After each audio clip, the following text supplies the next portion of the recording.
ഇവിടെ വാരഫലത്തിൽ നാം ചർച്ച ചെയ്യുന്നത് 2025 സെപ്റ്റംബർ 13 മുതൽ 19 വരെയുള്ള ഒരാഴ്ചക്കാലത്തെ ശുഭാശുഭ ഫലങ്ങൾ. അതായത് 1201 ചിങ്ങമാസം 28 മുതൽ കന്നിമാസം 3 വരെയുള്ള ശുഭാശുഭ ഫലങ്ങളാണ്. ഇപ്പോൾ ഈ വാരഫല ചർച്ചയിൽ എവിടെയാണ് ഗ്രഹസ്ഥിതികളെന്ന് നമുക്ക് മനസ്സിലാക്കാം. മേടൻ രാശിയിൽ ഗ്രഹങ്ങളില്ല. 2-ാം ഭാവത്തിൽ ഇടവത്തിൽ ചന്ദ്രൻ, 3-ാം ഭാവത്തിൽ മിഥുനത്തിൽ വ്യാഴം, കർക്കിടകത്തിൽ ശുക്രൻ, ചിങ്ങത്തിൽ സൂര്യൻ, കേതു, തുലാത്തിൽ ചൊവ്വ, കുംഭത്തിൽ രാഹു, മീനത്തിൽ ശനി. ഇങ്ങനെയാണ് ഇന്നത്തെ ഗ്രഹസ്ഥിതി. ഇവിടെ നമുക്ക് ചർച്ച ചെയ്യേണ്ടത് മേടൻ രാശി മുതൽ മീനം വരെയുള്ള 12 രാശിക്കാരുടെയും ഈ ഒരു വാര ഫലം, ശുഭാശുഭ ഫലങ്ങൾ ഏതെല്ലാം രീതിയിൽ ഈ രാശിയിൽ ഗുണപരമായ അല്ലെങ്കിൽ നിർഗുണപരമായ ഫലങ്ങൾ ഉണ്ടാകുമെന്ന ചിന്തയാണ്.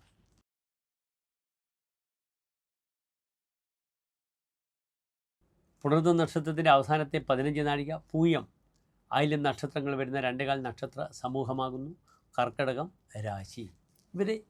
ഇവിടെ കർക്കിടകം രാശിക്കാർക്ക് രാശിയിൽ ശുക്രൻ നിൽക്കുന്നുണ്ട്. 2-ാം ഭാവത്തിൽ സൂര്യൻ, കേതു, 4-ൽ ചൊവ്വ, അഷ്ടമത്തിൽ രാഹു, 9-ാം ഭാവത്തിൽ ശനി, 11-ൽ ചന്ദ്രൻ, 12-ൽ വ്യാഴം. ഇവിടെ കർക്കിടക രാശിയുടെ അധിപനായ ഗ്രഹം ചന്ദ്രൻ ഉച്ചസ്ഥനായി 11-ാം ഭാവത്തിൽ പരിവർത്തന യോഗം ചെയ്ത് നിൽക്കുന്നു. അധികം ലാഭത്തിന് വേണ്ടി ചെയ്യുന്ന പല കർമ്മങ്ങൾക്കും ഫലം കുറയുമെന്നൊരു ഫലം പറഞ്ഞിട്ടുണ്ട് ചമത്കാര ചിന്താമണിയിൽ. വരാഹമിഹിര ആചാര്യനും അതുതന്നെ പറഞ്ഞിട്ടുണ്ട്. ഭൂരിദ്രവ്യോ നൃപഹൃതധനി വക്ത്രരോഗി ദ്വിതീയേ. 2-ൽ ആദ്യത്തിന് വരുമ്പോൾ നേത്രരോഗം പിടിപെടും എന്ന് ഫലം. അതിവിടെ അടിവരയിട്ട് പറയുന്നു. കാരണം സൂര്യൻ കേതുവോടുകൂടി നിൽക്കുന്നു. കണ്ണുകൾക്കുണ്ടാവുന്ന അസ്വസ്ഥതകൾ ശ്രദ്ധിക്കണം. നല്ലൊരു ഡോക്ടറെ കാണിക്കണം. നൃപഹൃതധനി, തൻ്റെ ധനം രാജാവ് അപഹരിക്കും. അതിനാൽ തനിക്ക് ഏതെങ്കിലും രീതിയിൽ ധനം കിട്ടുമ്പോഴൊക്കെ അതൊക്കെ സർക്കാരിനെ വഞ്ചിച്ചോ അല്ലെങ്കിൽ ടാക്സ് അടക്കാതെയൊക്കെ തൻ്റെ കൈവശം വന്നു ചേരും. ആ ചേരുന്ന സമയത്ത് തന്നെ അതിനെ താൻ വേണ്ട രീതിയിൽ സംരക്ഷിക്കുക അല്ലെങ്കിൽ അതിൻ്റേതായ കാര്യങ്ങൾ ചെയ്തില്ലെങ്കിൽ പെട്ടെന്ന് സെൽ ടാക്സ് അല്ലെങ്കിൽ നമ്മുടെ ഇപ്പോഴത്തെ ഗവൺമെൻറ് ഏജൻസികളൊക്കെ വന്ന് തൻ്റെ ധനം നഷ്ടപ്പെടുത്തുക, വലിയ ഭീമമായ പിഴകളൊക്കെ കർക്കിടകൻ രാശിക്കാർക്ക് ചാർത്തുന്ന സമയമാണ്. ശ്രദ്ധിക്കണം.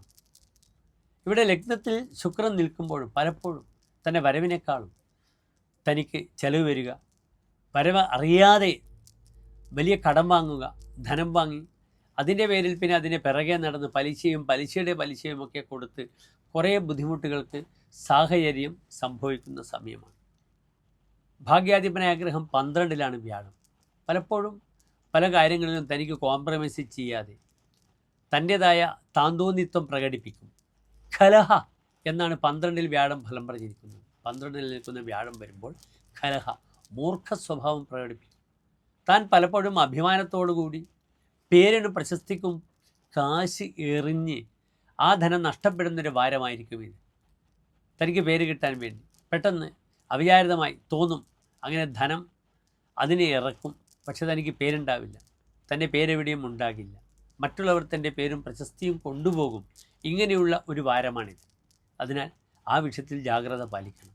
ധനം വരും, but the utility of the money, ആ കാശ് എങ്ങനെ സംരക്ഷിക്കണം എന്ന വിഷയത്തിൽ പഠിക്കണം, ജാഗ്രത പുലർത്തണം.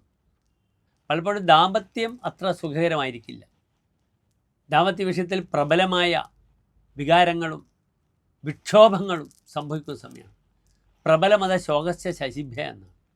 ഇവിടെ സ്വതവേ വിവാഹവതിയായ ഗ്രഹം 9-ാം ഭാവത്തിലാണ് നിൽക്കുന്നത്. ഭാര്യ ഉണ്ടെങ്കിലും ഭാര്യാസുഖം കുറയുക, തനിക്ക് സന്യാസയോഗം പോലത്തെ ഒരവസ്ഥ വരിക, ഭാര്യയുടെ അംഗീകാരം കുറയുക, പലപ്പോഴും തൻ്റെ മനസ്സ് നല്ല സൗഹൃദത്തിനായി വെമ്പൽ കൊള്ളുക. അവിടെ ദാമ്പത്യത്തിനേക്കാളും ചില പെൺസുഹൃത്തുക്കളൊക്കെ തനിക്ക് വരും. ചിലപ്പോൾ അവരുടെ കൂടെ സഞ്ചരിക്കേണ്ടി വരും. യാത്ര, അതിലൂടെ താൻ അനുഭവിക്കുന്ന ഒരു മാനസിക സുഖം അത് വർണ്ണനാതീതമായിരിക്കും. ഭാര്യ ഒരു നോക്കുകുത്തിയായി നിൽക്കുന്നൊരവസ്ഥ സംഭവിക്കാം. അല്ലെങ്കിൽ തനിക്ക് അപ്രകാരമുള്ള അനുഭവങ്ങൾ വരാം. ദാമ്പത്യം തനിക്കൊരു കല്ലുകടിയായി വരുമ്പോൾ തനിക്ക് സമാധാനപരമായി സംസാരിക്കുവാനും തൻ്റെ പ്രണയം അറിയിക്കുവാനുള്ള അവസരങ്ങളൊക്കെ ധാരാളം കർക്കിടകം രാശിക്കാർക്ക് വന്നു ചേരും.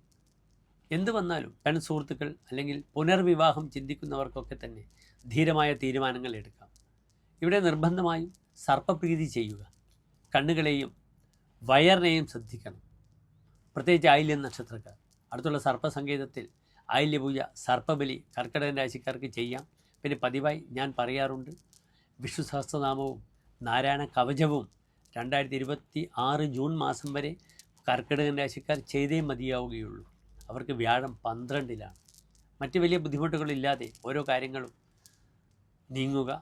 വരവിനേക്കാളും ചെലവ് വരരുത്. പുത്തൻ കാറ് വാങ്ങേണ്ട സമയമാണ്. തൻ്റെ കൊക്കിൽ ഒതുങ്ങുന്ന രീതിയിലുള്ള കാര്യങ്ങൾ ചെയ്താൽ കർക്കിടക രാശിക്കാർക്ക് ഒരു ബുദ്ധിമുട്ടും വരില്ല. നന്ദി, നമസ്കാരം.